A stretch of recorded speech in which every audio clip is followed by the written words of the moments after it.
March 17th, 2021. Authorities in Metro Atlanta are investigating whether shootings at 3 massage parlors that left 8 people dead and 1 wounded are connected. 2 of the shootings were at spas across the street from one another in northeast Atlanta, and the other one was in Cherokee County to the northwest of the city. Officials in each jurisdiction said there was no immediate indications of motive and said it is still unclear whether the shootings were related. The FBI is currently investigating as well due to the nature of the incident and the possibility of it being a hate crime committed towards the Asian community.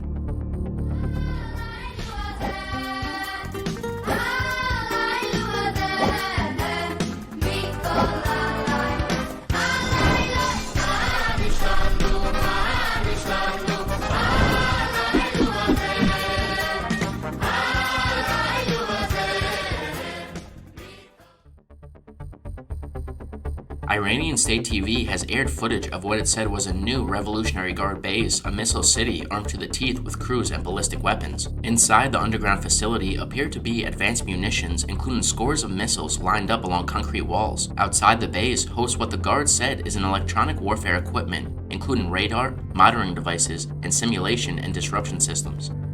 It appears that Russia is Britain's new top security challenge. The UK will build more nuclear weapons, and London will expand its presence in the high-tech realms of space and cyberspace. Prime Minister Boris Johnson announced Tuesday in a sweeping review of British military and foreign policy. To accomplish its goal, the British government wants to increase spending by £24 billion or 33 billion American dollars over the next 4 years. The overriding purpose of this review, the most comprehensive since the Cold War, is to make the United Kingdom stronger, safer, and more prosperous, while standing up for our values.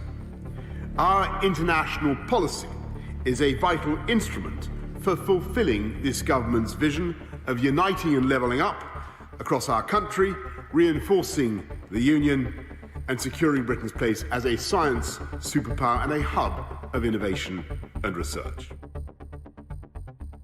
The U.S. is on pace to see the largest number of migrant crossing in its southern border illegally in 2 decades. Homeland Security Secretary Alejandro Mayorkas said in a statement Tuesday addressing growing concerns about the government's response to the crisis at the border. Republicans have criticized the administration's rollbacks of several of Trump's administration's strict border policies, saying the moves have enticed migrants to cross the border illegally. Democrats have expressed particular concern about children who have remained in Border Patrol custody longer than 72 hours permitted under law, and what sort of care they are receiving at emergency shelters that have been opened to meet the surging numbers. Do not take the dangerous journey now. Give us time to build an orderly, safe way to arrive in the United States and make the claims that the law permits you to make. Former President Donald Trump on Tuesday urged Americans to get vaccinated to help curb the COVID-19 pandemic. The comments are Trump's first endorsement of the vaccine since his departure from office. It comes as vaccine hesitancy among Republicans continues to threaten the U.S. path to herd immunity. While 92% of Democrats have either gotten vaccinated or want to get vaccinated, that number plummets to 50% among Republicans. I would recommend it, and I would recommend it to a lot of people that don't want to get it, and a lot of those people voted for me, frankly. But, you know, again, we have our freedoms, and we have to live by that, and I agree with that also. But it's a great vaccine, it's a safe vaccine, and it's something that works. The Civilian Complaint Review Board police watchdog received more than 750 officer misconduct complaints stemming from weeks of Black Lives Matter protests across New York City last year. Those 750 complaints resulted in 297 individual cases. The agency has closed 112 of those complaints, including 37 fully investigated ones.